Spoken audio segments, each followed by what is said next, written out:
digital age. We're Zooming, live streaming, and relying on technology like never before. Digital technologies were a lifeline during the pandemic, keeping workers working, families connected, schools operating, and students learning. But as we begin to imagine life post-COVID-19, many of us are wondering, are we spending too much time on our computers? One of the big lessons from the pandemic was that technology, for all its many uses, will never replace in-person instruction. Great teaching, an absorbing curriculum taught by teachers who know how to connect with students, is at the heart of all learning. Of course, technology does have a place in the classroom, and it can be a powerful teaching tool. Here to talk about how Canyon's district classrooms use technology sparingly but strategically to support learning are educational technology specialists Dr. Camille Cole and Justin Andersen. Welcome to Connect Canyons, you two. Thanks. Thank you. The powerful influence of technology in our lives is not to be taken lightly, which is why our schools are very thoughtful about how we use technology in the classroom. Now, as educators, we know we must prepare the future workforce for the demands of knowledge-based world in which everyone will be required to use technology, while also keeping in mind that learning comes first and that technology must always support learning. Now, Dr. Cole, when you train teachers how to use technology in the classroom, what advice do you give them? A lot of what you just talked about, first and foremost, being very thoughtful about how we use technology in our classrooms. In fact, this applies to any training we do, not just anything technology related. We always start with teacher clarity, meaning we tell our teachers to really look at the core standards and what is supposed to be taught within the classrooms, and then identifying what we call learning intention success criteria, which others might know as like the learning objectives. But the learning intentions is letting students know, here's what you're going to be learning about. The success criteria is how the students are going to demonstrate that they've learned something. And that's where the teacher can really identify, is technology going to support this? Or is it okay just to stick with something simple like a pencil and paper, or it's just dialogue back and forth with a person? But it really is being strategic and thoughtful about when to utilize technology and when it's okay to say, I don't need technology for kids to actually be doing something. Like there's ways to approach it to be very thoughtful in their implementation.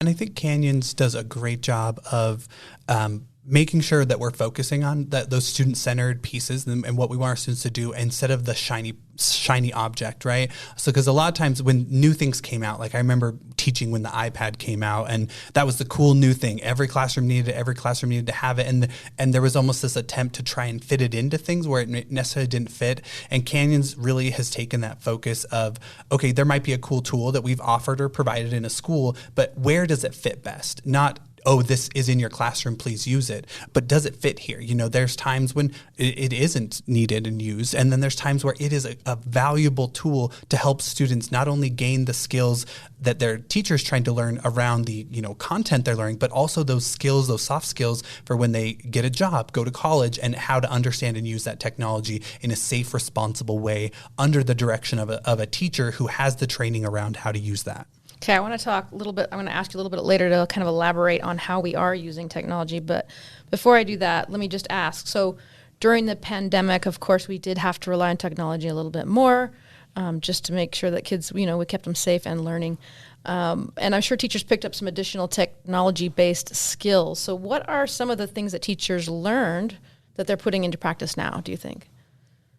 So I think teachers, definitely the pandemic and during the school dismissal, really, there was a plethora of options and ideas. And so teachers explored a lot of different things. And I think what they came back to and what we're seeing in our classrooms today is a tried and true understanding of smart technology use, that it's not great for everything, that it is powerful in some things. And the most important thing is that communication piece that technology provides for our teachers to our students, our teachers to our families, our schools to our families and community.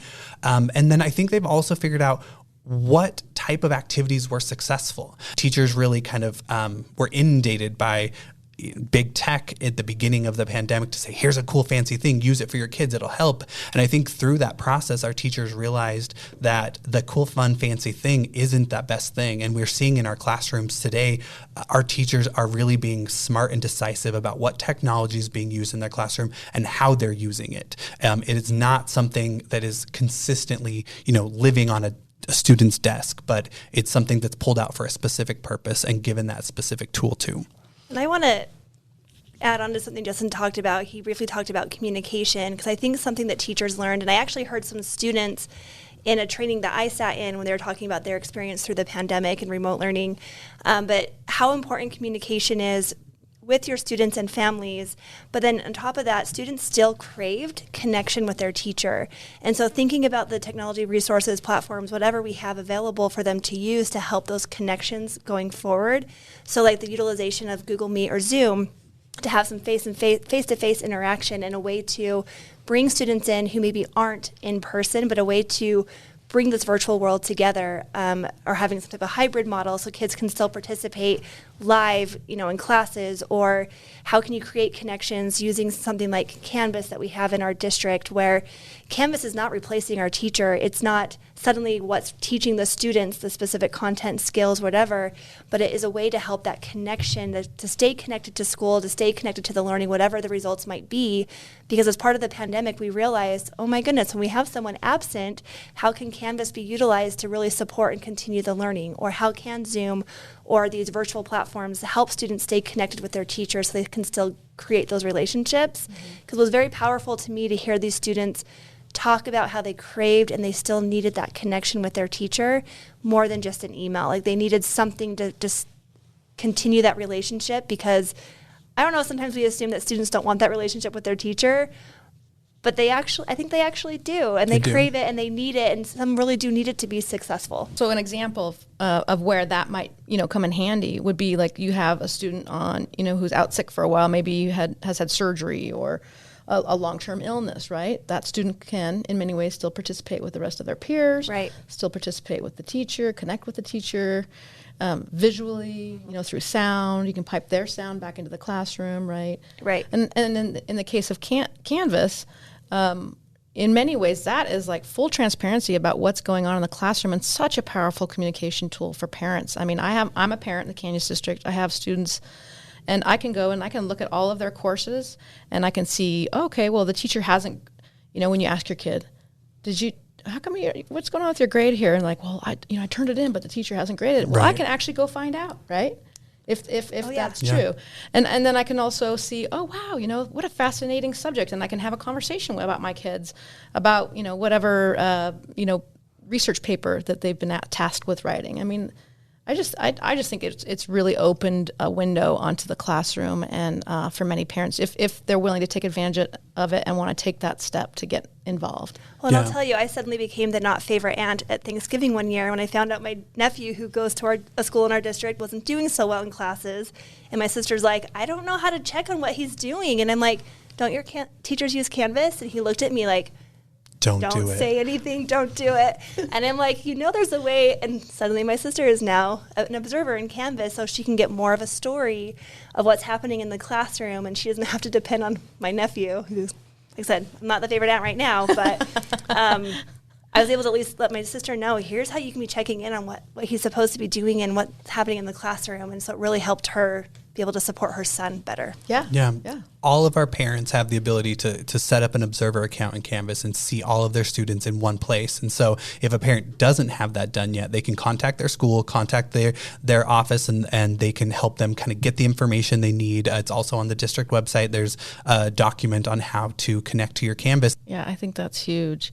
And also, I mean, I don't know how many parents know this, but Canvas also is sort of provides a level of security for us as well, right? So if teachers, for example, were going to showcase an educational YouTube video, they would embed it in their Canvas page, and that precludes the video from like showing, how YouTube shows you like the next recommended video. Or like the related ads that come a part of that. All the ads and all those things. So it's a security thing as well. Yeah, we're really focused on making sure that our students have the most safe environment to learn in person and online. And Canvas really provides that option for our teachers to be flexible in what they want to do in their curriculum, and our parents and our students to access those things, and then in a safe way where we're not getting ads, we're not getting pop-ups and things like that, and all of that information is contained in one place. So let me get to some tangible examples of it, some other ways that we use technology. I'm sure it looks a little bit different in the elementary level than it does at a middle school or a high school, but I don't know, give me an example of how it does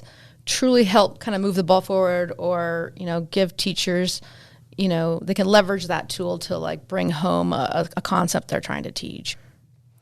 I think every student in the district is unique and learns in a different way. And that is one of the most powerful things in education, and one of the scariest things as a classroom teacher. When I'm in the classroom, I've got, 30 students looking at me who all learn or are at different levels. And so my trying to reach all of those students and being the best teacher I can be is enhanced by having that technology, because then I'm able to provide other activities, other learning resources for students through a digital means that they can access in class or at home. I can provide extended learning for those students who, if they get it, they got it, they're awesome, but they want to do more, right? Or their parents, I had a student, their parents would always ask, hey, can you send home something else for him to do? Like, we need something more for the student to do. My daughter's teacher, she has a sign up on the board, and if you want a worksheet to work on over the weekend, you can write your name and she'll assign you an extra assignment in Canvas to work on the weekend for those kids who want to do more. Mm-hmm. So it lets us really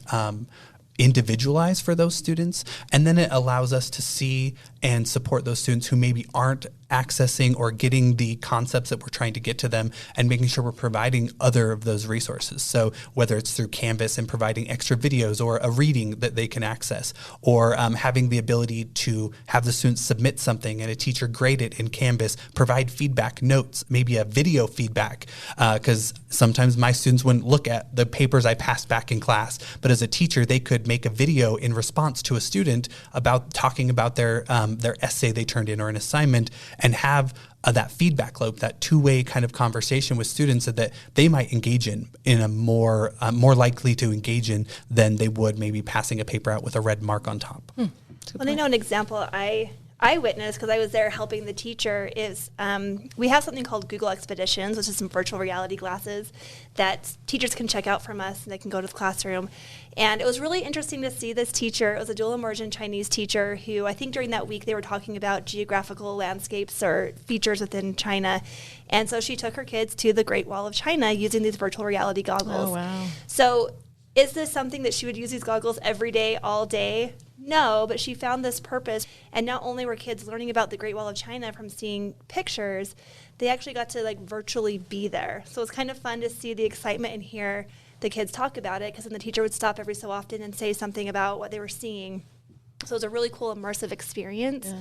And then even just thinking about what teachers, specific assignments teachers have used just to really allow students to demonstrate they understand something versus just answering questions like on a quiz or a test, like building a slideshow using Google Slides where they can actually, I think I saw an animal report once in first grade where they had specific criteria they were looking for, and yes, first grade, but they could do that. Every slide had something different that they learned about this animal. Yeah. And so I just love seeing teachers use that as a way to allow students to, like you were talking about creativity, Justin, it's using their creativity and being able to, and even before students get to the slideshow, they don't just go onto Google Slides and start creating. There's actually a planning process using pencil and paper to really storyboard out what they're going to do. Because we all know, how many of us can actually go to Google Slides and just suddenly do a presentation on everything? We kind of plan it out first. Right. And so it's part of that learning process where we're not using technology yet. We're going to actually plan it out.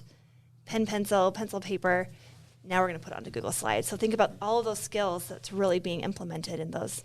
That activity. I know my high school kids, they use all kinds of things from spreadsheets, right, to, word processing tools to, you know, like you mentioned the video, they'll make short videos. They had some of my kids were helping, campaign for something. And so they made, campaign videos. And so, yeah. Yeah, it's really used. And I think it's one of those soft skills that employers are looking for in just the general population today, and that we're being able to provide our students in a safe kind of instructable place, right? Where teachers can teach them not only what, the content they're doing, but how to use a product, how to use some sort of technology, but the best ways to use it, what's safe about it, what things to avoid, and can really kind of do that under that supervised environment with the control of our network and those safeguards we put in place to protect students. I know in high school, in 12th grade, students have to put together a portfolio. And this portfolio used to be kept in a manila folder that they would keep papers that they had written and essays and things, all of these things they'd have to turn in at the end of the year to get this credit. And the number one thing that would happen, it would be lost, right? Papers were everywhere. Papers would be stained. Teachers couldn't, like, everything happened. And we helped support them in creating virtual portfolios for students. They're using a Google site with their CSD Docs account, and they're creating these virtual portfolios that then they are taking, not only getting the credit in school here, but they're taking them to college and using them as a showcase for getting college credit for certain things as well. And so we're really utilizing technology along with the instruction to empower our students in school till 12th grade and then past that as well. Yeah. You mentioned the sort of soft skills and job skills, right? The employers are looking for. How does technology used in the classroom to help students learn to collaborate or work as a team? Do we use it in that way as well? Oh, for sure. So our district has what we call our Google instance. It's Google Drive, but it was CSD Docs, which essentially gives all of our teachers, our students access to the Google Suite, so Google Docs, spreadsheets, Sheets, Google Slides, which is all collaborative. Okay. And so it really is, but once again, you can't just assume people know how to do that and do it appropriately. It's teaching those skills of here's how you work together as a group, here's how you collaborate on a document, how to be respectful when working with one another, because those are skills, right? You have to teach. You can't, even as an adult, I've worked with some adults who I'm like, you need some help with collaboration. But it's those types of skills, but we definitely have that, and Canvas allows us to support that as well. And so once again, it's going back to, I'll probably be a broken record when I say those learning intention success criteria. It's really thinking about the objective that needs to be met and what tools can be best, if at all, to get there.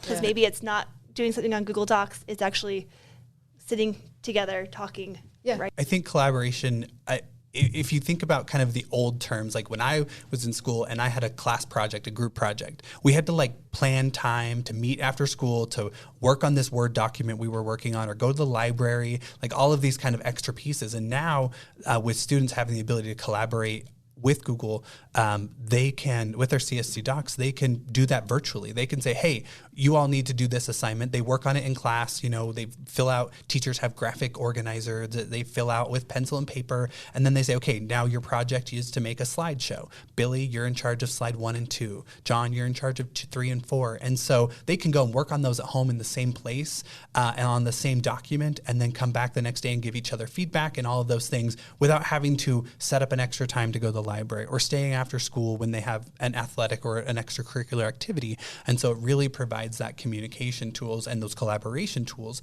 But then also on top of that, the flexibility for our teachers. I was subbing in a classroom just last week, and we were reading a story that I'd passed out on paper about a covered bridge. And we're second graders, and they weren't quite understanding what a covered bridge was. And I was able to just real quick connect my computer, put it up on the board, on the projector in the classroom, and show them. And we kind of like looked at, and we found a YouTube video of someone, 30 seconds of someone driving through a covered bridge. And that was just such a light bulb moment for some of those students to be able to see, oh, that's what you're talking about. And I quickly pivoted to some technology, and then we went back to their workbooks and the books they had on their desks, and we kept reading, and their understanding of that story was they were talking about lunch. I went out to recess. They were making covered bridges with their hands, and then the students were driving through the covered bridge, and I was like, that's adorable. And I don't know that they would have gotten that necessarily just from that one reading text, but because we were able to supplement that with just here's a quick 30-second video of what that looks like, students were able to grasp kind of that concept to then move on to that next level. Yeah, that's a good point, because I love hearing about intentions, and because it sort of speaks to how, as a profession, what teachers are doing is very intentional, and they're putting a lot of planning and effort into, okay, how can I use technology, or what should I do? Here's my day. Here's how I'm going to map out my day instructionally. But then there's also those little candid moments where you're just making a decision, right, in the moment to reach your students. Yeah. Right. So it's clear that we're not just plopping students in front of screens. And there's been a great deal of research about the perils of too much screen time for children. And I know educators are equally concerned about this as parents are, right?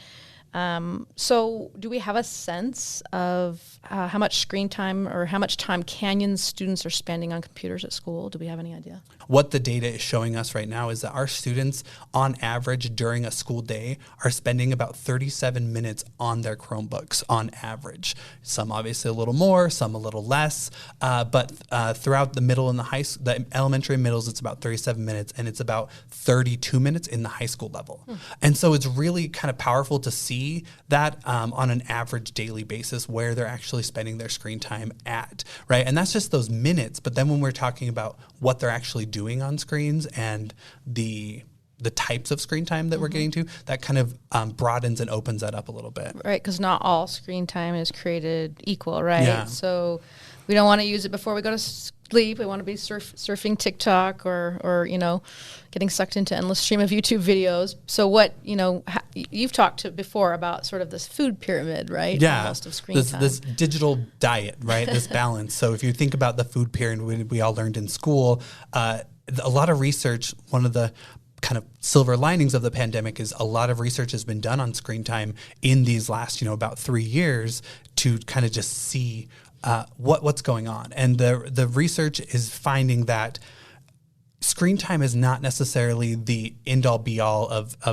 bad things. It's what type of screen time. So there's, gaming screen time, things you do when you're alone. So you think about like playing a game on your phone or, something that you do that's bright, flashy, and you're kind of in by yourself. That's one type of screen time. And that's the screen time we want to minimize the most as parents at home with our students on our cell phones. That's like dessert, a little candy. It's a little dessert. It's hey, you can have a little bit of time for that. And that's the thing we want to do the least amount of time. And one of the really nice things is that that's something that we don't work on, that we don't really use a lot in our schools, right? Our schools aren't using flashy one-on-one, bright, shiny color type applications. A lot of our things fall into those things at the bottom, the things that are a bit bigger that we want a little more of in our lives. And those are things around creativity, communication. So, all of those Canvas, creating documents, working on those things in CSD docs, the creativity of using Canva or Photoshop or drawing something. Those are the things that we want definitely students to engage in.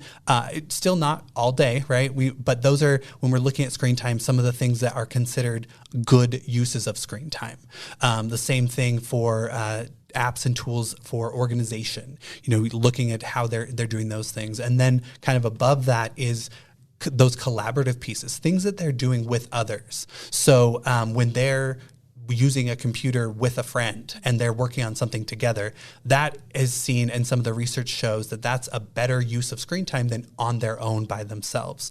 And so that's one of the great things that Canyon's teachers are really focusing on, is making sure that they're providing good uses of the good screen time that we want them to, right? Using those creativity tools that we offer in the district, those organization, the kind of office suite tools that we want them to use, and limiting those kind of game moments and those kind of dessert fun things as a normal piece of their curriculum. Yeah, so it's like a nutrient-dense, low-cal computer diet. Definitely. We want them on that right-sized digital diet to make sure that they're getting what they need to and that they're successful, but also teaching them self-control. Because one of the things, when I just recently got my teenager a cell phone, and at first it was like, everything. We're on 24/7 trying to do all the things because it was new. And so we had to pull it back, and we had to talk about and teach, what types of things are you doing? And so talking to him about, well, what are you, you're playing this game. How does that help you, right? Or how is that making you a better person? How is that working you towards your goal or your promise to yourself? And so looking at that, and then he has an online game group with some friends that they FaceTime each other and they play this card game together every once in a while. I was like, that's a great use of that screen time, because you're collaborative, you're with friends, you're connecting, but I don't have to drive him somewhere. So it's like a plus for me as a parent as well. But he's able to now start realizing that. And when he asks to get an app downloaded, I'm always like, well, what kind of screen time is this going to be? Well, I need this for school. I'm using it to research something. Okay, so let's talk about that. Or, well, it just looked like a fun game. Okay, well, is that how much of your time is going to go on that? And so really looking at that in in some sort of balance, right? Because it's not an all or good thing. Because, same with food. Food's not just all good or all bad, right? There's good ones. There's ones you should have less. There's ones you should try and incorporate more. I try as much as I can, but the same thing goes with that digital diet and looking at screen time. Yeah. Well, and I like, too, that you mentioned the role of parents. So it's so important. I mean, it's something that I struggle with, of course, as a parent every day, right? Being present for my children, putting my own phone down, modeling appropriate behavior, or I should say, smart use of technology behavior. Do we have some resources that you could point out for parents? I mean, you mentioned, where could they find this pyramid, for example? Yeah, so we have some great resources and are coming out with more and more. So on the district website, we have a Parent Connections website that lists a bunch of information that we've collected and connected out there for parents. So we have lists of apps that to be kind of aware of, because new apps pop up every day, and how do we stay on board? So we have lists of, the top 10 apps to be on the lookout for. Oh, great. We've got all the information about how to get on Skyward, how to get on Canvas, information about what our filters are doing at school and those types of things. And then just how to have conversations with your students. We have a great phone-free dinner protocol of how to have a screen-free dinner and set that up and what you can do and those types of things that you can help with your students. Resources about tips of things to even ask your students about, because sometimes as parents, we don't actually know the questions to say oh, what is that technology thing I've never heard of? So it gives you tips and resources on how to do all of that. And then also along with that, we all have the Canyoneering Academy that is doing these parent nights, 3 times a year, where parents can come in and hear from different speakers throughout the district and from outside in our community about how to help their students in all sorts of areas. And I know that digital devices and digital citizenship is one of those areas that you can kind of learn about and hear more. And so being on the lookout for those things from the district website and communications is a powerful tool as well. Yeah. And schools do a lot of things too regarding this same topic. And I know parent-teacher conferences that happen throughout the school year. Many schools will have a digital citizenship booth or table or someone there for parents to talk to. So I don't know if every school does that, but I just know I've heard over the years a lot of schools have been doing that specifically at back to school night and even parent-teacher conferences. Yeah, and teachers are really kind of embedding digital citizenship lessons within their teaching throughout the year. Right. And I think too, I want to mention really quickly, so I think the Canyoneering parent night that we had this year, we are actually going to be making recorded versions of those available online, and once we get that all uploaded, and we'll make sure that we put something on our website so the parents know where to find those. But there were some really great sessions on online safety and 504 supports for students and how to navigate Canvas and Skyward, how to understand as a parent how to use those tools. Yeah, they're great resources for parents, and I think the best thing you can do as a parent when you don't know is reach out.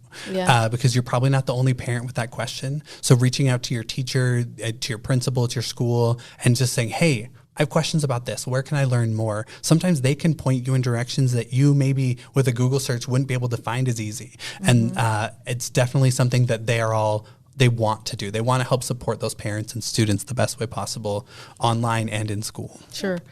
What you had mentioned, Justin, the filters that we have in place, right? So we do have filters in place to protect students from accessing inappropriate content when they're either using our Chromebooks or they're on our network, correct? Yeah, so I think we really come at this in multiple ways. There's the legal requirements around filtering and the things that the state has put forth that we enact, and then we kind of go a step above that.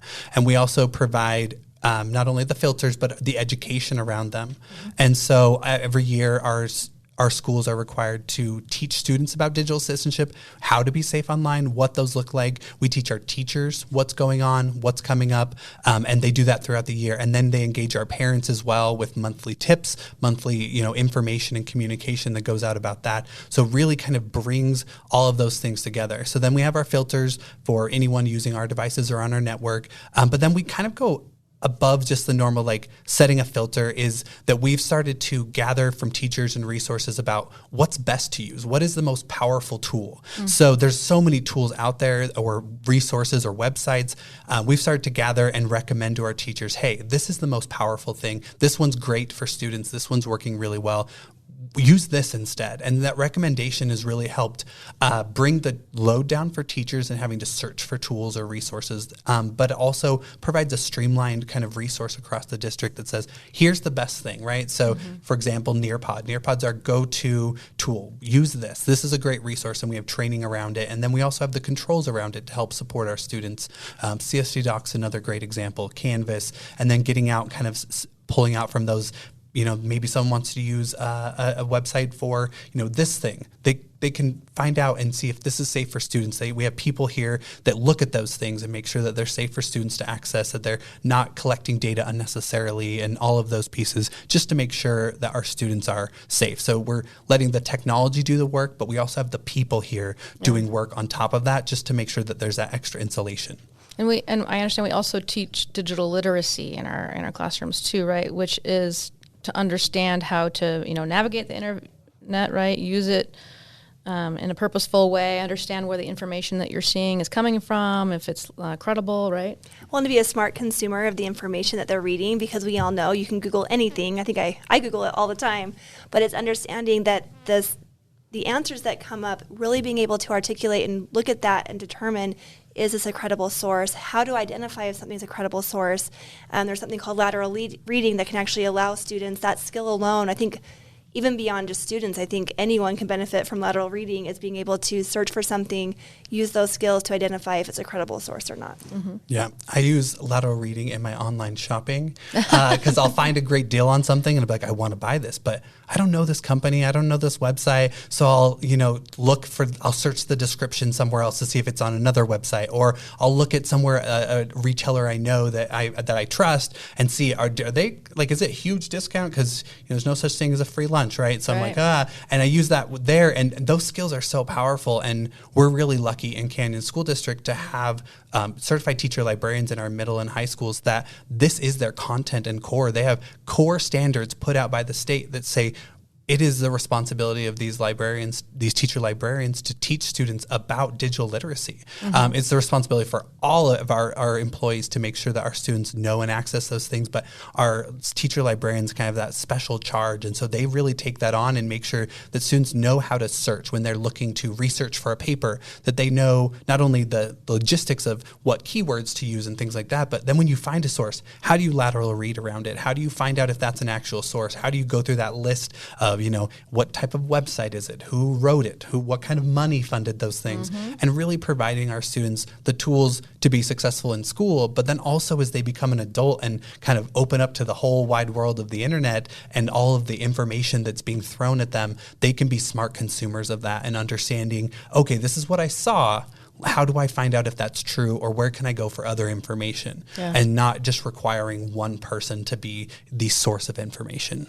Well, and I love that we do it every year. We have a focus of, intentionally doing this every year, because technology changes so quickly that, from one year to the next, there's a new threat or a new concern, or has some really big news, right? We talked about our common sense certification. Is that what it is? Yeah, so our common sense certification. So every 3 years we go through this certification and audit process. And so this year we just completed our common sense certification and audit. So what this means is all of our schools go through an audit process where they have to kind of list out, what did you do for digital citizenship? How did you teach your students?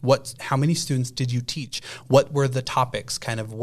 How did you support our parents? What did you do for your parents? And what did you do for your faculty at your school? And that goes through Common Sense, and then they kind of certify and say that school is Common Sense certified. Mm-hmm. And then after we get all of our schools audited and certified, the Common Sense takes a look at our district as a whole and says, what's your district plan? What are you doing? Does it meet our high standards for keeping students safe online and providing them those skills? And then they certify those districts. And we just were awarded our Common Sense certification, so we're really excited about that. Nice. It really just kind of is the perfect cherry on the top of all the hard and amazing work that our teachers and our students and families do in the district to keep students safe, because working and hearing from some other school districts that go through this, sometimes they have to kind of stop and implement new things and figure out how are we going to do that. And with Canyons, so much of it is already embedded in what we're doing for our parents, above and beyond what even common sense is asking and what the state requires as it relates to digital citizenship, that